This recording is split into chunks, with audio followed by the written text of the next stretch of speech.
Salam jemaat yang dikasihi oleh Tuhan Yesus Kristus. Kita akan memasuki ibadah Jumat Agung pada pagi hari ini oleh karena kasih dan kemurahan Tuhan. Jemaat, kami undang bangkit berdiri. Kita akan memulai ibadah kita pada pagi hari ini. Karena begitu besar kasih Allah akan dunia ini, sehingga Ia telah mengaruniakan anaknya yang tunggal, supaya setiap orang yang percaya kepadanya tidak binasa, melainkan beroleh hidup yang kekal. Sebab Kristus juga telah mati sekali untuk segala dosa kita. Ia yang benar untuk orang yang tidak benar, supaya Ia membawa kita kepada Allah. Ia yang tidak menyayangkan anaknya sendiri, tetapi yang menyerahkannya bagi kita semua. Tidak ada kasih yang lebih besar dari kasih seorang yang memberikan nyawanya untuk sahabat-sahabatnya. Amin. Mari kita berdoa bersama. Ya Tuhan Bapa yang Maha Kasih dan Maha Penyayang, yang dengan maksud-Mu yang kekal telah menyelamatkan kami, dan yang telah memberikan anak-Mu yang tunggal sebagai ganti kami mati di kayu salib. Kami menghadap pada tatah-Mu yang mulia, memuji syukur atas kebaikan hati-Mu kepada kami. Terimalah syukur kami. Amin. Jemaat, persilakan duduk kembali. Kita puji Tuhan, suara-Mu ku dengar.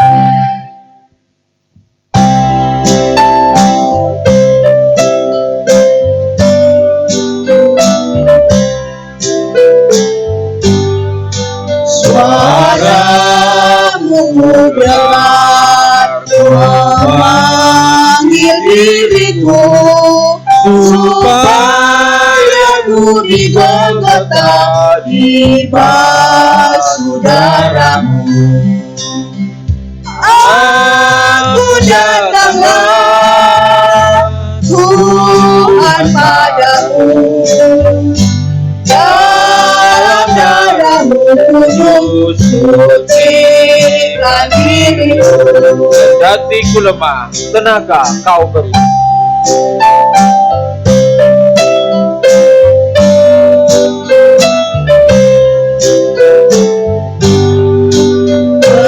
Hatiku lemah, tenaga kau beri. Kau hapusai dosaku, hidupku pun bersih. Aku datanglah Tuhan padamu, dalam darah-Mu kudus sucikan diriku. Jemaat yang sedang bangkit berdiri, kita akan membaca secara bersaut-sautan. Ia dihina dan dihindari orang, seorang yang penuh kesengsaraan dan yang biasa menderita kesakitan. Ia sangat dihina, sehingga orang menutup mukanya terhadap dia, dan bagi kita pun dia tidak masuk hitungan. Tetapi sesungguhnya penyakit kitalah yang ditanggungnya, dan kesengsaraan kita yang dipikulnya. Padahal kita mengira Dia kena tulah, dipikul dan ditindas Allah. Tetapi dia tertikam oleh karena pemberontakan kita. Dia diremukkan oleh karena kejahatan kita. Ganjaran yang mendatangkan keselamatan bagi kita ditimpakan kepadanya, dan oleh bilur-bilurnya kita menjadi sembuh. Kita sekalian sesat seperti domba, masing-masing kita mengambil jalannya sendiri, tetapi Tuhan telah menampakkan kepadanya kejahatan kita sekalian.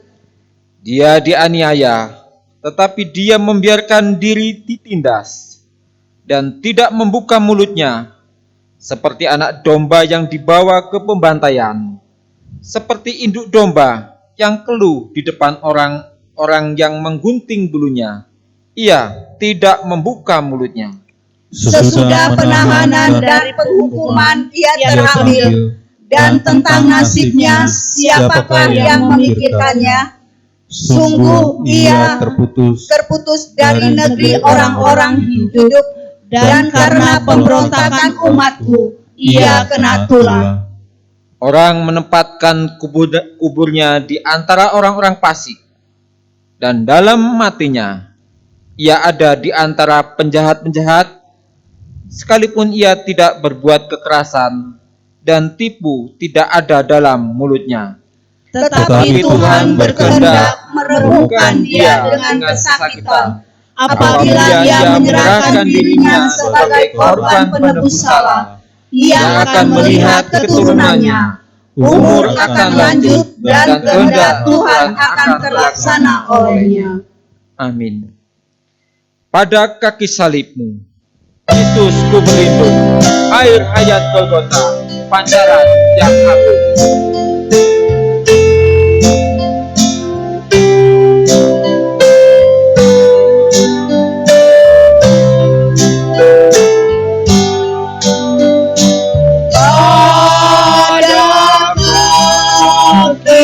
Salibmu Yesusku berlindung, air hayat Golgota, pancaran yang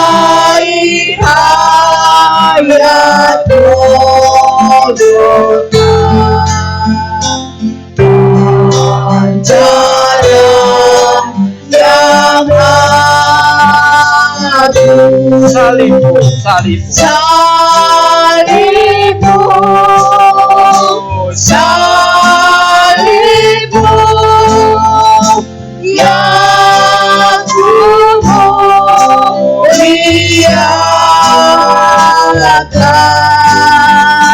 hingga dalam sorga.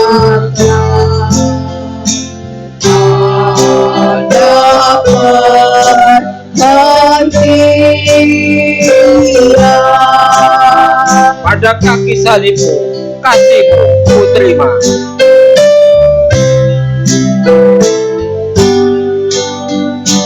Pada kaki salibmu, kasihmu ku terima. Sinar bintang fajarnya yang memberi cahaya. Salibmu, jemaat saya undang kaki berdiri. Salibmu yang ku muliakan hingga dalam sorga. Hadapan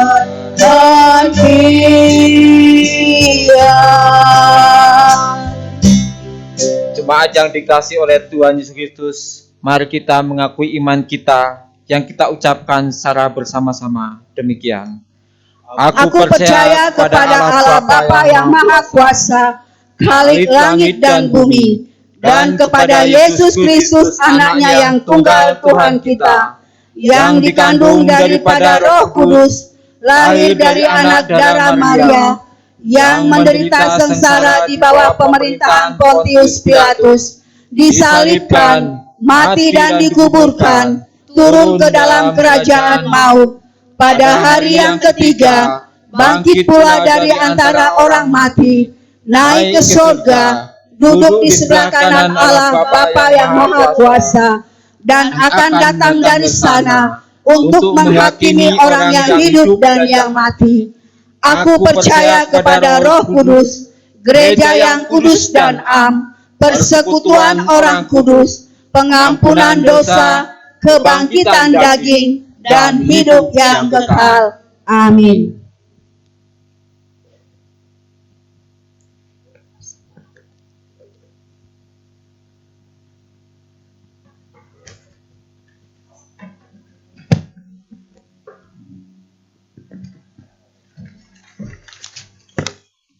Bapak Ibu yang dikasihi Tuhan, mari pada hari ini kita akan masuk dalam merenungkan firman Tuhan.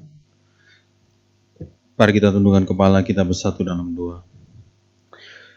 Bapa, dalam nama Yesus kami sungguh bersyukur pada pagi hari ini bersama-sama dengan umat-Mu ya Tuhan, menghadap Tuhan di Jumat Agung pada pagi hari ini. Kami bersyukur bahwa kami dapat beribadah walaupun dalam keadaan di rumah kami masing-masing, tapi tetap kami akan bersyukur kepada Tuhan Allah kami yang hidup. Oleh karena rahmat dan pengasih-Mu memampukan kami Tuhan untuk beribadah menghadap Tuhan di pagi yang indah ini. Bapa, di dalam nama Yesus kami berdoa Tuhan Yesus untuk bangsa dan negara kami dalam menghadapi Tuhan virus yang mewabah akhir-akhir ini di bangsa kami.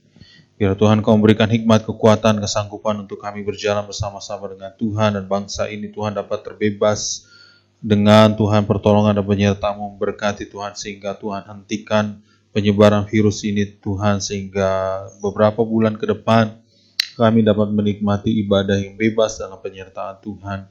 Kami berdoa setiap para medis dan juga pasien yang terpapar virus ini, kami berdoa berikan kekuatan, kesanggupan, gairah, sukacita Tuhan untuk mereka sanggup Tuhan Yesus boleh menghadapi keadaan ini dengan tenang, menghadapi keadaan ini dengan hikmat, kekuatan, dan penyertaan Tuhan yang mendorong mereka Tuhan untuk bersyukur buat segala hal. Kami berdoa Tuhan Yesus berikan kekuatan bagi mereka. Kami juga berdoa untuk jemaat yang berulang tahun pada minggu-minggu ini. Kami berdoa Bapak Triwan Jaya, Bu Helen, kiranya Tuhan menyertai berkati keluarga hamba-Mu ini untuk tetap diberkati oleh Tuhan, dikuatkan oleh Tuhan, dan rumah tangga mereka dipelihara baik oleh tangan Tuhan yang hidup dengan anugerah yang menyertai berkati mereka. Kami juga berdoa Tuhan Yesus untuk seluruh jemaat, Tuhan berikan kekuatan, kesanggupan untuk berjalan bersama dengan Tuhan, untuk mencukupi setiap kebutuhan nafkah hidup mereka. Pelihara mereka Tuhan Yesus dengan kekuatan dan penyertaan-Mu yang menyertai, sehingga jemaat-Mu dipelihara baik oleh tangan Tuhan yang hidup. Kami berdoa untuk kesehatan jemaat secara khusus, untuk ibu kandungan Ibu Ningsi dan Ibu Esi Maya Putri. Kami serahkan dalam tangan kasih-Mu. Biarlah keluarga ini Tuhan diberikan kekuatan, kesanggupan untuk berjalan bersama dengan Tuhan. Kandungannya Tuhan Yesus dipelihara baik sehingga tepat pada waktunya Tuhan anak ini akan lahir dalam pertolongan dan penyertaan Tuhan. Kami juga berdoa untuk anak-anak kami yang jauh maupun yang dekat yang tidak bersama dengan kami. Kami berdoa Tuhan pelihara mereka dengan kekuatan tangan-Mu Tuhan Yesus. Tuhan jauhkan dari segala hal-hal yang negatif. Dan bawa mereka Tuhan di perlindungan tangan Tuhan menyertai berkati mereka. Berikan mereka hikmat, kepintaran, kasih karunia, sehingga walaupun kami berjauhan, mereka tetap dipelihara baik oleh tangan Tuhan yang hidup. Kami juga berdoa Tuhan Yesus untuk renovasi gedung gereja lama dan pastori. Kami berdoa dan ini diperlukan, dan juga Tuhan Yesus persiapan untuk kembali menyelesaikan pembangunan. Tuhan Kau memberkati kami. Kami juga berdoa Tuhan untuk MPH Sinode dalam seluruh program pelayanan, dan juga rumah tangga, keluarga, dan juga Tuhan kerinduan untuk menyelesaikan gedung serbaguna. Kami berdoa biar tangan-Mu menolong berkati Tuhan, bukakan tingkap-tingkap langit-Mu untuk mencurahkan berkat, sehingga gedung ini Tuhan dapat selesai untuk kami dapat pergunakan bagi kemuliaan Tuhan.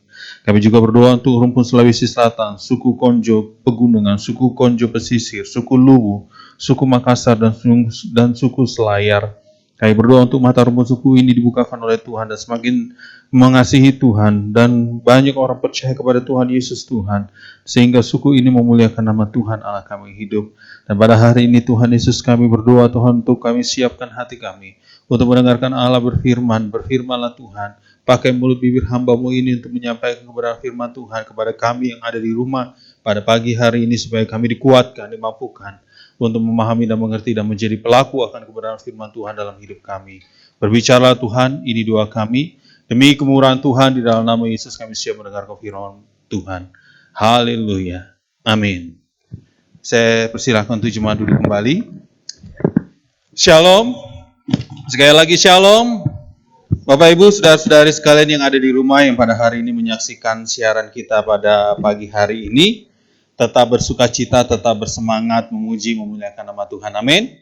Mari kita akan merenungkan satu bagian firman Tuhan pada pagi hari ini yang terambil dalam Lukas pasal yang ke-23.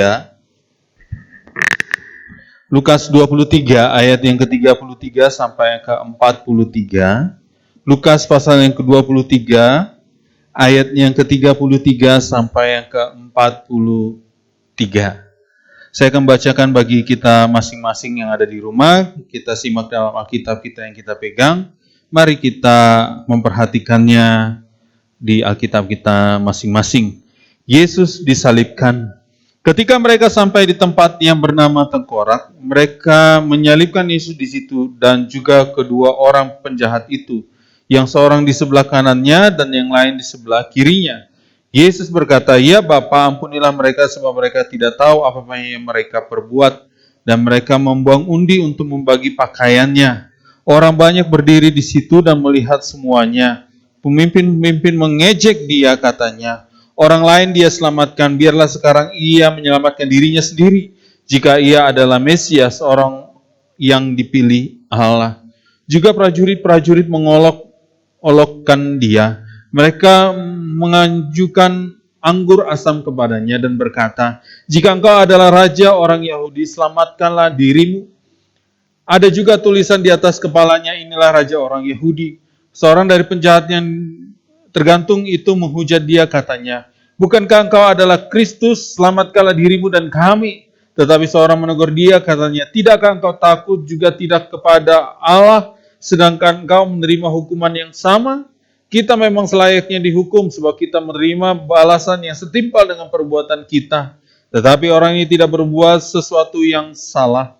Lalu ia berkata, "Yesus, ingatlah akan aku apabila engkau datang sebagai raja." Kata Yesus kepadanya, "Aku berkata kepadamu, sesungguhnya hari ini juga engkau akan ada bersama-sama dengan aku di dalam Firdaus." Nah, Bapak Ibu yang dikasihi Tuhan, ungkapan Tuhan Yesus yang berkata dalam Matius 9 ayat yang ke-13, "Aku datang bukan untuk memanggil orang benar, melainkan orang berdosa." Nah, tema pada hari ini yang kita renungkan di bawah satu tema, yang berdosa mendapat pengampunan. Yang berdosa mendapat pengampunan.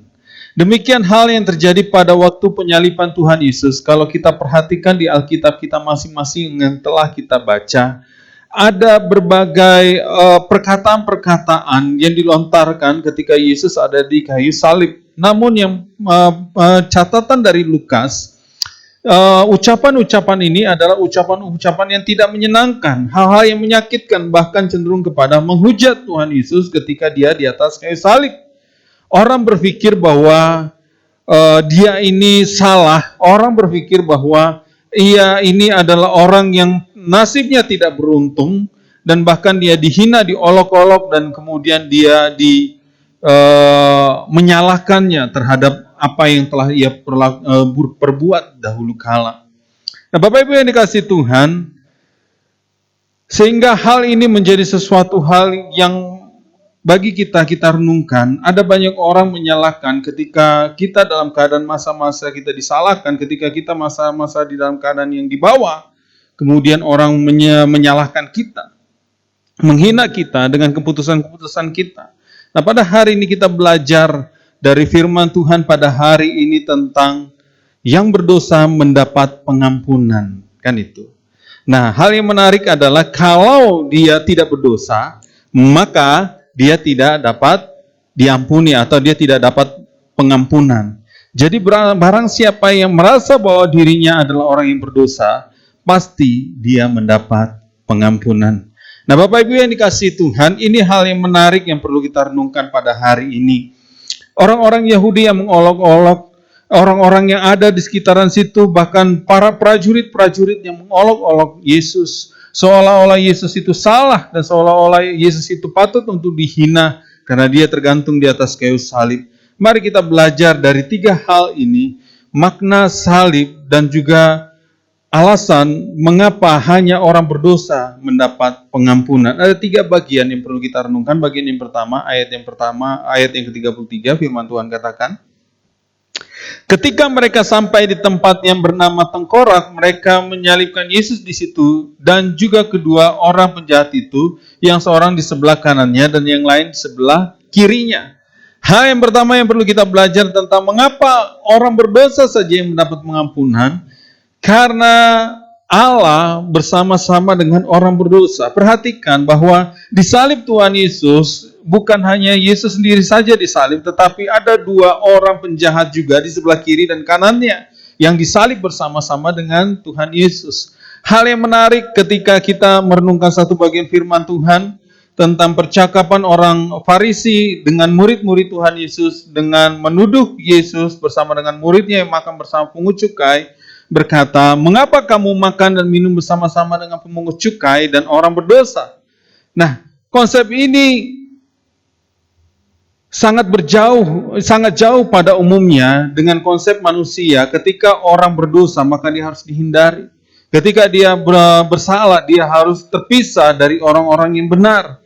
Nah, namun hal yang menarik bahwa Yesus bersama-sama dengan pemungut cukai makan bersama-sama. Dan hal ini terjadi ketika Yesus pun disalibkan. Dia disalibkan bersama-sama para penyamun, kan itu, yang di sebelah kiri dan kanannya. Nah, Bapak Ibu yang dikasihi Tuhan, mari kita belajar dari bagian yang pertama dalam ayat 33 ini. Yang kita renungkan adalah bahwa Allah adalah Allah yang Immanuel, Allah yang bersama-sama dengan kita, Allah yang telah turun ke dunia, dan kita orang berdosa ditemuinya. Allah yang turun bersama-sama dengan kita, kemudian dirangkulnya, dan kemudian diangkatnya, dan dibasuhnya sehingga kita murni dan tahir oleh kuasa darahnya. Pada hari ini kita akan Bapak Ibu merenungkan dan kemudian kita merayakan di mana Kristus dalam Jumat Agung ini, Kristus mati di atas kayu salib. Nah, mari kita memahami dan mengerti bahwa salib adalah lambang daripada Yesus yang adalah Allah mau turun bersama-sama dengan kita. Ada banyak pemahaman agama-agama lain tentang Allah. Tapi hari ini kita belajar dan mengimani bahwa Allah tidak serta-merta ketika manusia jatuh ke dalam dosa dan kemudian sangat jauh dan terpisah sehingga tidak dapat disentuh Allah yang kudus itu gambaran yang lain. Tetapi mari kita perhatikan bahwa gambaran yang iman kita adalah Yesus yang lewat gambaran Allah yang ada dalam dirinya. Ia mau bersama-sama dengan kita. Allah yang mau hidup bersama-sama dengan kita. Allah yang Immanuel, Allah yang bersama-sama dengan kita. Seberapa besar pun dosa kita, seberapa hitam pun dosa kita, Allah mau supaya kita ditahirkan. Allah mau untuk membangkitkan kita kembali. Jadi Bapak Ibu yang dikasihi Tuhan, mari kita belajar dari poin yang pertama ini. Allah mau bersama-sama dengan orang berdosa. Bukan supaya orang hidup dalam keberdosaannya, tidak. Tetapi supaya orang itu keluar dari kelemahannya. Supaya orang itu keluar dari ikatan kuasa-kuasa dari dosa itu sendiri yang berhubungan dengan maut. Sehingga dia boleh disucikan oleh kuasa darah Tuhan Yesus. Hal yang kedua, ayat yang ke-34 firman Tuhan katakan, Yesus berkata, "Ya Bapa, ampunilah mereka sebab mereka tidak tahu apa yang mereka perbuat," dan mereka membuang undi untuk membagi-bagikan pakaiannya. Hal yang kedua, di ayat yang ke-34 ini, yaitu hanya Allah yang mengampuni dosa. Nah, perhatikan kalimat Tuhan Yesus, "Ya Bapa, ampunilah mereka sebab mereka tidak tahu apa yang mereka perbuat."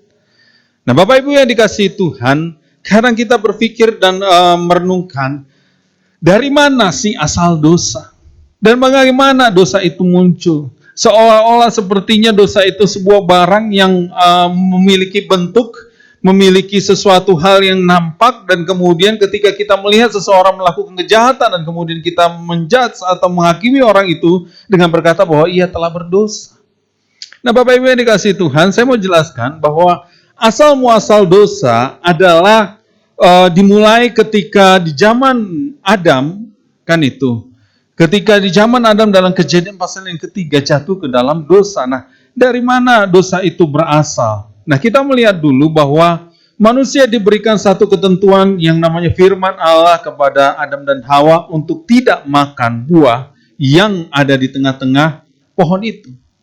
Dalam Kejadian pasal yang kedua ayat yang ke-17, Tuhan berpesan kepada Adam, Adam, seluruh pohon yang ada di taman ini boleh kamu makan buahnya, tetapi tentang buah yang ada di tengah-tengah taman itu jangan kamu sentuh atau makan buahnya, nanti kamu akan mati. Nah, Bapak Ibu yang dikasihi Tuhan, ketika manusia tidak taat dengan firman Tuhan, ketika manusia tidak mendengar akan firman Tuhan, maka disinilah letak munculnya yang namanya dosa. Nah, artinya apa? Artinya dosa adalah suatu pelanggaran yang dilakukan oleh manusia terhadap titah atau firman Tuhan. Jadi ketika manusia tidak taat kepada firman Tuhan, tidak taat kepada aturan-aturan yang Tuhan tetapkan kepada manusia, maka dia telah berdosa. Nah, maka Bapak Ibu yang dikasihi Tuhan, sesuatu hal yang menarik, Tuhan berikan 10 hukum Tauratnya kepada Musa. Nah, ini adalah satu ketentuan hukum bagi bangsa Israel untuk harus ditaati. Nah, ketika mereka tidak taat, ketika orang Israel tidak taat, maka muncullah yang namanya dosa oleh karena pelanggaran terhadap tidak mau tunduk kepada firman Tuhan.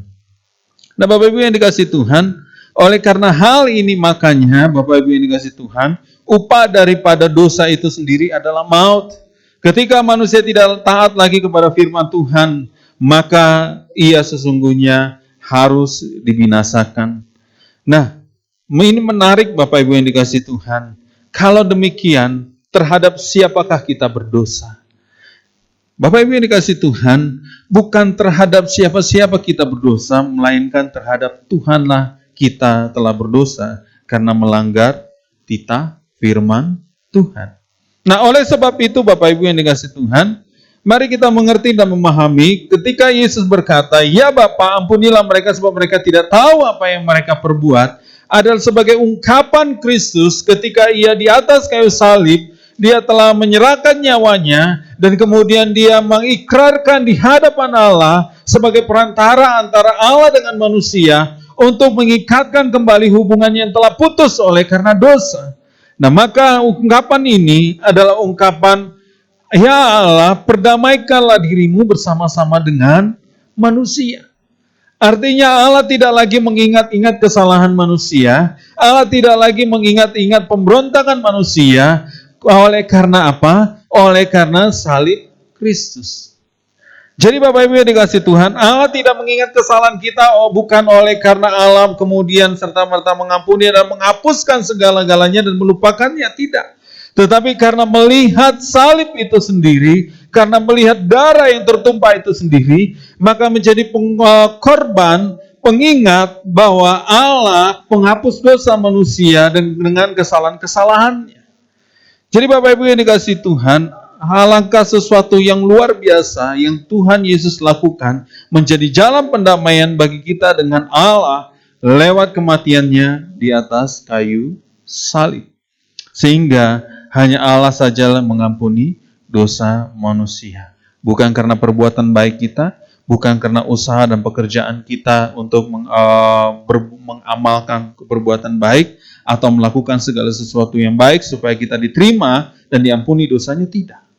Tapi oleh karena Allah di dalam Yesus Kristus Tuhan menjadi jembatan itu sendiri antar hubungan manusia dengan Allah supaya diperdamaikan dengan Allah melihat bukan kepada sisi kemanusiaan dari diri kita, tetapi melihat daripada Yesus yang tergantung di atas kayu salib menjadi korban penghapusan dosa-dosa kita. Bapak Ibu yang dikasihi Tuhan, hal yang ketiga yang terakhir, ayat yang ke-41 firman Tuhan katakan demikian. Mari kita simak dalam kitab kita masing-masing. Kita memang selayaknya dihukum, sebab kita menerima balasan yang setimpal dengan perbuatan kita, tetapi orang ini tidak berbuat sesuatu yang salah. Nah, Bapak Ibu yang dikasihi Tuhan, ini berbicara tentang iman. Dalam iman kita berkata, selayaknya lah aku dihukum, selayaknya lah aku dibinasakan. Oleh karena pelanggaranku, oleh karena dosaku, selayaknya lah aku dibinasakan, dan bukan Kristus Tuhan yang di atas kayu salib itu yang mati, tetapi melainkan akulah. Namun, karena Yesus yang mati di atas kayu salib, maka aku sekarang diselamatkan. Jadi Bapak Ibu yang dikasihi Tuhan, menarik perkataan daripada penjahat ini, bahwa tetapi seorang menegur dia, katanya, tidakkah engkau takut juga, tidakkah kepada Allah sedangkan engkau menerima hukuman yang sama? Dia tahu bahwa seharusnya aku dihukum. Aku tahu bahwa seharusnya ini aku bejat, makanya aku layak untuk menerima hukuman ini. Dan kemudian selanjutnya dia ambil satu kalimat, bahwa Tuhan, apabila engkau datang sebagai Raja, ingatlah akan aku. Artinya Bapak Ibu yang dikasihi Tuhan, orang ini meyakini satu hal, aku telah menerima dan selayaknya aku dihukum. Tetapi Tuhan, aku boleh meminta permohonan satu hal, izinkan aku untuk bersama-sama dengan engkau ketika engkau datang sebagai Raja. Bapak Ibu yang dikasihi Tuhan, mari kita perhatikan ini. Tidak seperti Bapak Ibu orang-orang ahli-ahli agama, orang-orang Farisi dan orang-orang yang kumpul di bawah kaki salib Yesus pada saat itu. Mereka mengolok-olok Tuhan Yesus, mereka menganggap bahwa diri mereka benar dan tidak perlu untuk menerima keselamatan, tidak perlu mereka memahami dan mengerti akan hal itu semuanya. Yang mereka lihat bahwa Yesus itu layak untuk disalibkan karena dia penghujat Allah. Tetapi hari ini kita belajar dari orang yang tergantung di atas kayu salib memandang Yesus. Seharusnya akulah yang seharusnya layak dihukum, tetapi aku beroleh kasih karunia di hadapan Tuhan untuk aku beroleh keselamatan. Jadi Bapak Ibu yang dikasihi Tuhan, kesimpulannya, di bawah salib banyak orang yang memandang Yesus dengan perasaan menyangka dirinya benar, menyangka dirinya lebih baik, menyangka dirinya lebih berhikmat dan rohaniawan. Nah, Bapak Ibu yang dikasihi Tuhan, di mata Tuhan itu semua sampah. Bandingkan dalam 1 Korintus 3 ayat 18 sampai 21. Artinya Bapak Ibu yang dikasihi Tuhan, orang membanggakan segala apa yang dia peroleh, hikmat, kasih karunia, dan segala sesuatu menjadi jalan pembenaran bagi dirinya, itu semua di mata Tuhan adalah sampah. Tetapi setiap orang yang tidak memegahkan diri, setiap orang yang merendahkan dirinya di tangan Allah yang kuat, dengan menganggap bahwa Tuhan, aku selayaknya lah dihukum, Tuhan selayaknya aku dibinasakan, tapi oleh kasih karunia aku beroleh keselamatan di dalam Yesus Kristus. Mari kita tundukkan kepala kita bersatu dalam doa. Bapa, dalam nama Yesus, terima kasih buat firman Tuhan pada hari ini kami renungkan.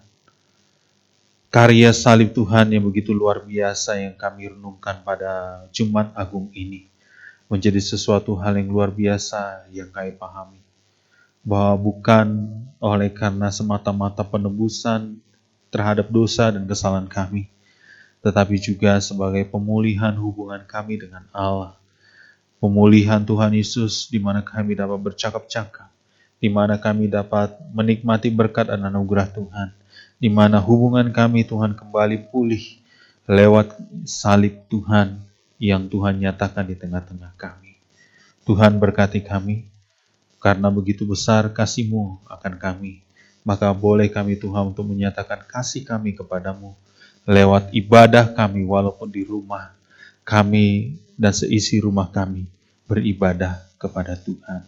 Urapi dan berkati kami dan pimpin kami dengan berkat Tuhan. Ini doa kami demi kemurahan Tuhan dalam nama Yesus. Kami berdoa bersyukur. Haleluya. Amin.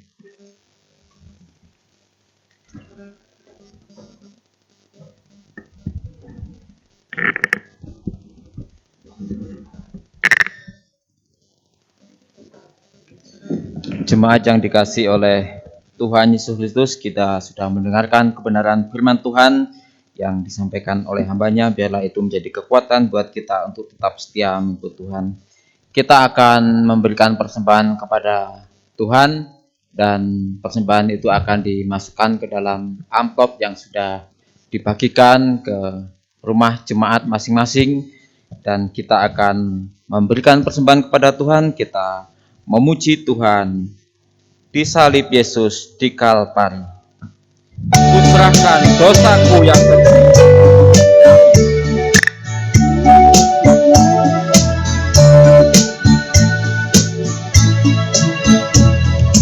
Di salib Yesus di Kalvari. Ku serahkan dosaku yang keji, oleh darahnya aku bersih. Puji namanya, puji namanya, puji namanya, oleh darahnya aku bersih. Puji namanya. Darahnya sumber hayat maka aku dibasuh di dalamnya. Jemaat yang udah bangkit berdiri. Darahnya sumber hayat, aku dibasuh di dalamnya, dan terus dijaga tak bercela. Puji namanya,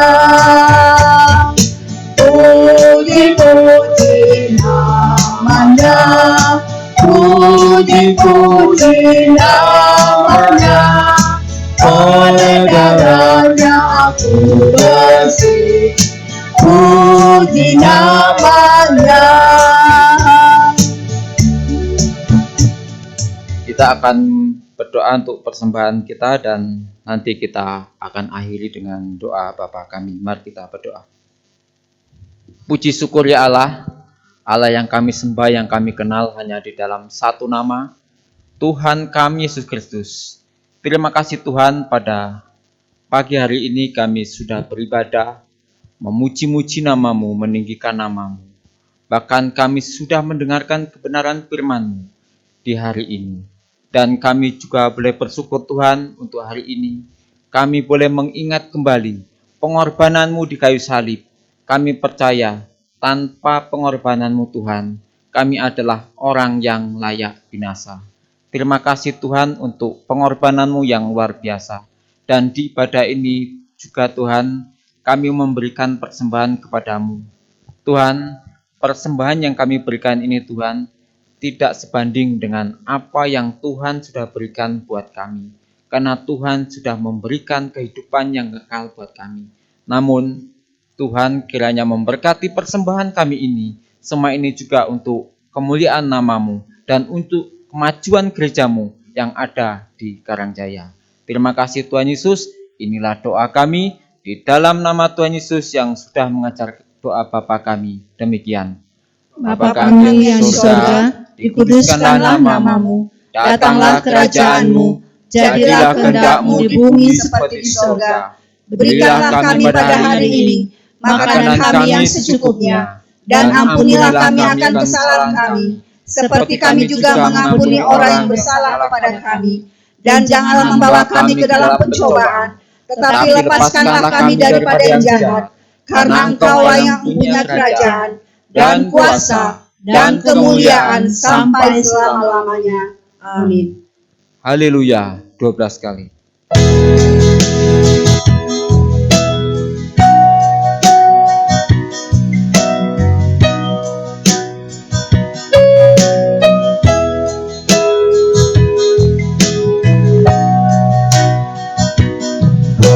Haleluya, haleluya,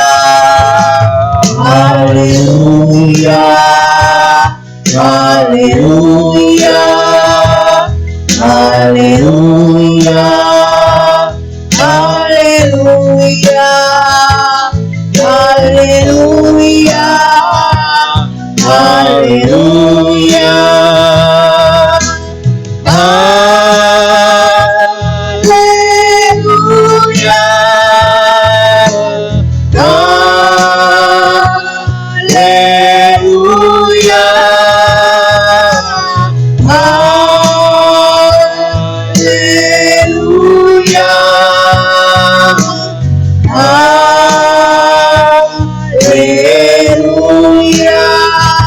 Jemaat sekalian, mari kita tundukkan kepala kita bersatu dalam doa untuk menerima berkat Tuhan. Bapa, di dalam nama Yesus kami sungguh bersyukur kami mengingat di Jumat Agung ini kematian-Mu ya Tuhan. Oleh karena kasih-Mu yang begitu besar akan kami, sehingga Engkau merelakan diri-Mu Tuhan, menjadi penebusan kami yang seharusnya binasa, tetapi sekarang kami diangkat dan kemudian dipulihkan untuk menerima anugerah berkat Tuhan berlimpah-limpah dalam hidup kami. Terima kasih Tuhan, dan biarlah berkat Tuhan nyata sepanjang hari demi hari yang kami lalui bersama dengan Tuhan, untuk mengukuhkan iman kami, menguatkan kami dalam Tuhan. Bapak Ibu yang dikasihi Tuhan, arahkanlah hati kita di hadapan Tuhan dan mengangkat wajah kita dan mengarahkan hati kita kepada Tuhan, dan terimalah berkat-Nya. Kiranya rahmat pengasihan dari Allah Bapa, cinta kasih daripada Yesus Kristus, serta pertolongan yang manis yang indah bersama dengan Roh Kudus turun menanggi berkati melihara kita mulai dari saat ini sampai Maranatha dan sampai selama-lamanya. Tuhan Yesus berkati kita sekalian. Amin.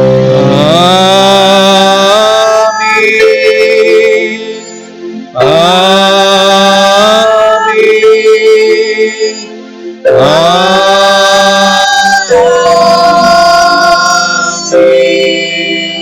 Saat terus